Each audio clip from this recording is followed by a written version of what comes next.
Hello and welcome to another Looney Tunes review video. If you are new to the channel, make sure you subscribe to follow my journey to review all 1000 Looney Tunes shorts and give this video a like as well. So this is a review for All A Bir-r-d, and with me today is my fellow train passenger, Matt Hunter. Say hi. Oh, I thought I saw a putty tat. Hello, breakfast. But I know it doesn't say in this cartoon, but that's all I could think of though. So as mentioned, this is All A Bir-r-d. It was released on the 24th of June 1950. It was 592nd in the series and it's directed by Freleng. You can find this on the Looney Tunes Gold Collection Volume 2 DVD set, where the remaster wasn't as good, but they've done a beautiful new HD version on HBO Max. It looks stunning. It's what you'll be seeing in this review. If you haven't seen this cartoon before, it is, okay, somewhat a typical Sylvester Tweety short, but what happens here is that Tweety's being sent somewhere by train, where Sylvester's also being sent somewhere by train, which means Sylvester tries his best to get Tweety. However, Hector the Bulldog, I'm assuming it's Hector, but we'll just go with that, he's on the train as well, and of course, chaos ensues while the train conductor tries to, obviously keep things under control.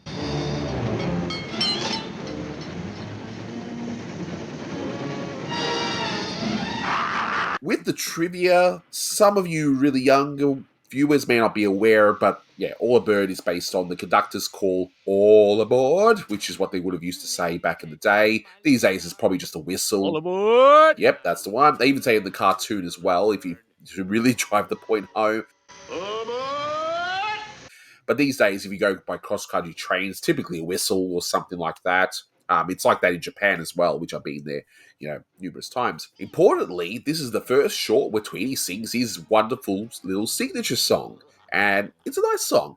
I think it's a very cute song, and it's really good. I mean, in how many cartoons did they use that song? Do you know? There were several. In the early 50s, that was kind of his theme song. He goes, I'm a tweet little bird in a gilded cage. Tweety my name, but I don't know my age. I'm a tweet little bird in a gilded cage. Tweety's my name, but I don't know my age. I don't have to worry, and that is that.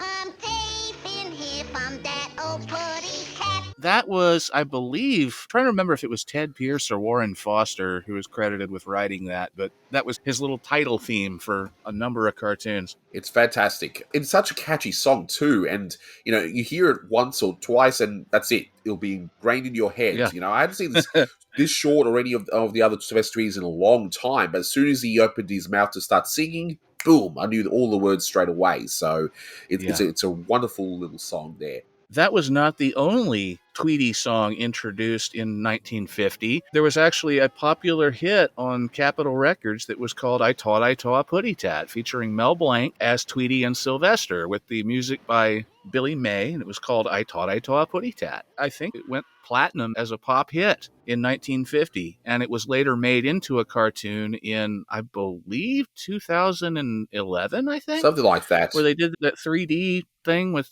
the old recording that they cleaned up, and they did it in 3D.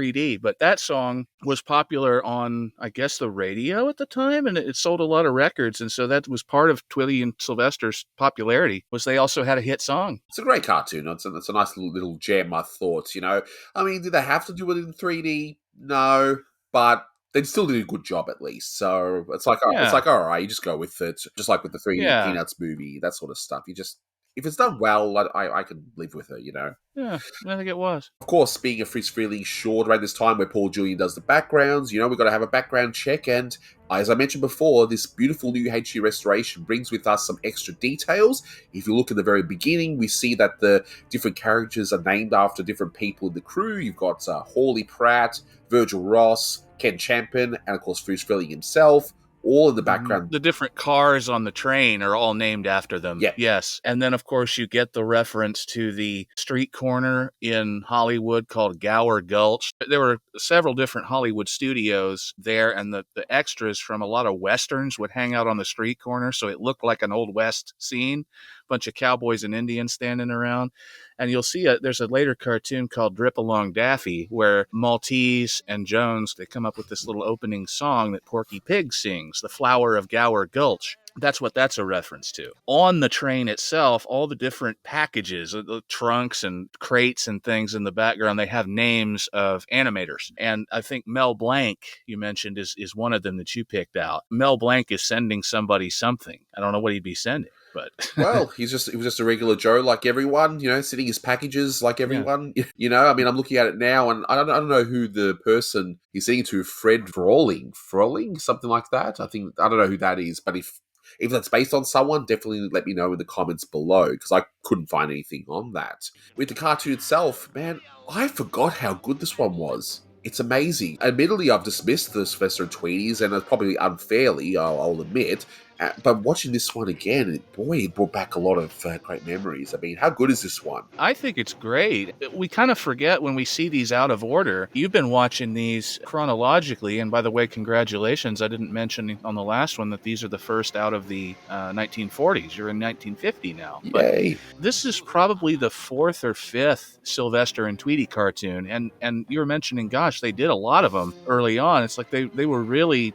Tweety and Sylvester were popular. The Tweety Pie won that Oscar in 1947, and they were all about it. They were all in on Sylvester and Tweety. They made 2 or 3 of them a year, and this is from the start of that. This is before the formula was still truly established. So we don't even have Granny yet. Exactly. But you've got Sylvester, you've got Tweety, and you've got the Bulldog, who would later be named Hector. And you've got this train, I guess he's a baggage handler or a conductor. His title is not given, but he's just the guy in the baggage hold that's trying to keep these animals under control. That's kind of would become the Granny role. Yeah.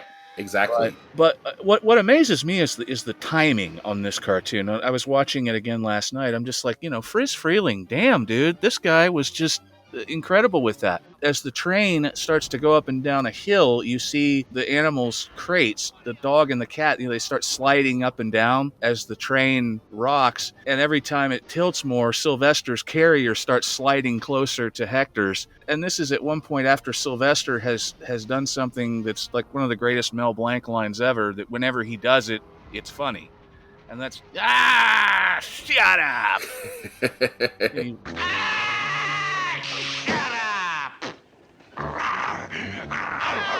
Shut your big yap or I'll let you have another. The whole timing of that whole business I thought was great. And also toward the beginning, where Sylvester's doing this little bit that he often did, where he would slink off screen and then be carrying a piece of furniture, and then you can tell he's stacking furniture, but you don't actually see him stack it. You just see him bring it across the way. And normally it's with violin plunks by Carl Stalling, but in this particular one, all you hear is the train running. You hear the steam train, and it still works. You don't even need the music for it to work. Yeah, exactly. It's like, you know what he's doing, and I mean, I don't know how that even works, because the train would be in motion and all that stuff, but whatever, you just go with it.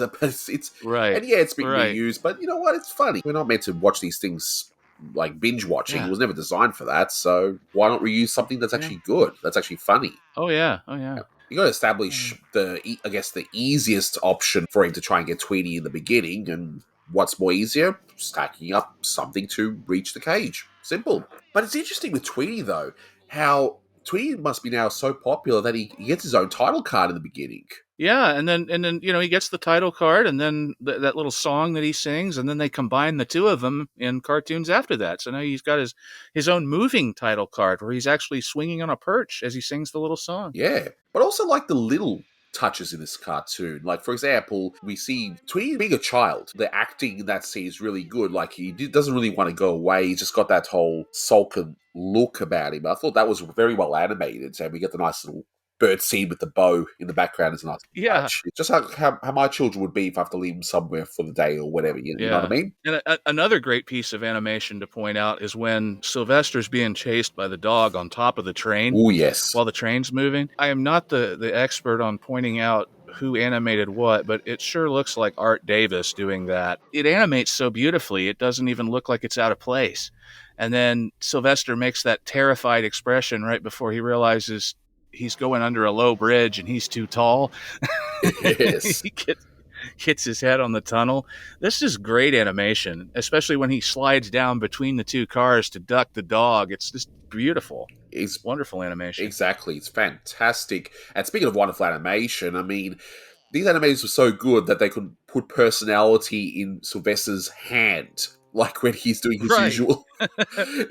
Where he doesn't, makes a puppet out of his own hand. He does that, and he even goes so far in the previous one in Bad Old Putty Tat. He dresses his finger up like a female bird. Yeah. That was another thing Friz liked to do. It's like, well, if it ain't broke, why fix it? Yeah, and they also recognize that Sylvester is a cat. So when, of course, he's being told off and all that stuff, like the way he slinks away, me and you are cat owners, and we all know that when a cat does something wrong, how they slink away. Right. It's They know it. Yeah. They don't have remorse, but they definitely have fear if they know that maybe a squirt bottle or something is in their future. Exactly. They make themselves very scarce. And you see that he definitely does that as he realizes that the baggage handler is coming. He's got Tweety in his hand. Obviously, he knows he's not supposed to have Tweety. He quickly hides Tweety in a mail bag and then deposits the mail bag on a hook. Of course, that was a whole thing that steam trains back in the days before more sophisticated postal services were. He would leave a mail bag out on the hook, and then the train would slow down and pick it up and take it where it was going. So that's kind of where that whole thing is, except when he finds it, when he picks it up again, it's got the dog in it. yeah. So that actually surprised me.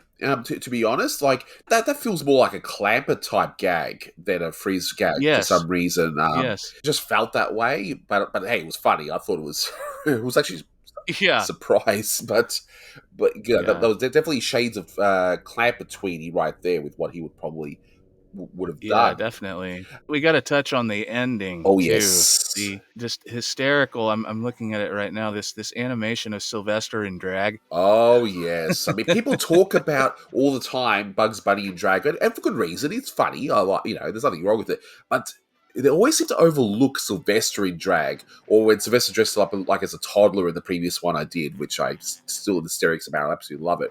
Because, I only edited that one yesterday at the time of this recording. But man, it's so ridiculous. Just the choice of what he wears. I don't know if that blue skirt quite matches the pink hat, but Well, kind of if it's got that little blue feather on it, but then he's got, why is he wearing a stole like a fox or mink or something, and then he's got the oversized high heels that don't quite fit like he had it when he was the maid in I Tall a Putty Tat, and he's carrying a hearse. Yeah. And he's got like a bonnet with a veil on it. Like I guess that was designed to keep mosquitoes away or something. I don't know. It's just ridiculous. He goes all out. He's always dedicated to with his cross-dressing routines, and of course, after these cross-dressing parts, he always seems to do the Mel Blanc trademark laugh every time because he thinks he's got Tweety. It's so the whoa.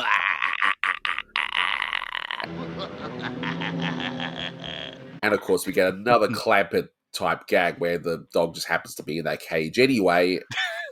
Yeah, stops just so so Hector can rip a post out of the ground. Yeah. And I love how the taxi that they end up leaving in, you don't even see what happens, but you just know what's going to happen.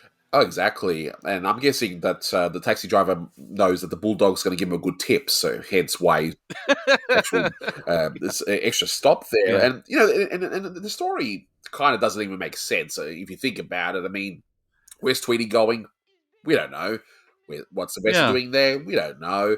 Why is Tweety still on the train? Why did the conductor freely give the bird? Was the bird supposed to be there anyway? But I don't know. I don't want to. I'm overthinking it, but who cares? You just go with it. Yeah. The cartoon's so darn funny otherwise. But in terms of rating, 8.5 out of 10 for me. I think this is a fantastic one. It's one of the best Sylvester and Tweeties. I haven't watched them all, I think, but no, I think it's pretty solid. What would you rate this? Yeah. Yeah, I wasn't planning on giving it that high a rating just because I hadn't watched it in a while, and I just didn't think that much about it. And then I watched it again, and I was like, this is funny. I'd say 8.5 out of 10 as well. One of the better early Tweety Bird cartoons. I think it's hilarious. Exactly, and as you mentioned, this is probably like a sleeper of 1950. You can dismiss it as just another Sylvester Tweety, but this one's funny. It's one of the best shorts have ever done with featuring those characters. So, and there's still one more to go. One of the things I didn't realize, so 1950 has count 3 Sylvester and Tweety. So we'll see about the next one, which will feature the first appearance of Granny as we know her in these cartoons. So I'll be definitely in Canary Row, exactly. I believe. Yep, that's the one. Yep. Yeah. So that's the next one there. But that'll do it for this one. So as always, guys, thank you so much for watching, and until next time, take care. The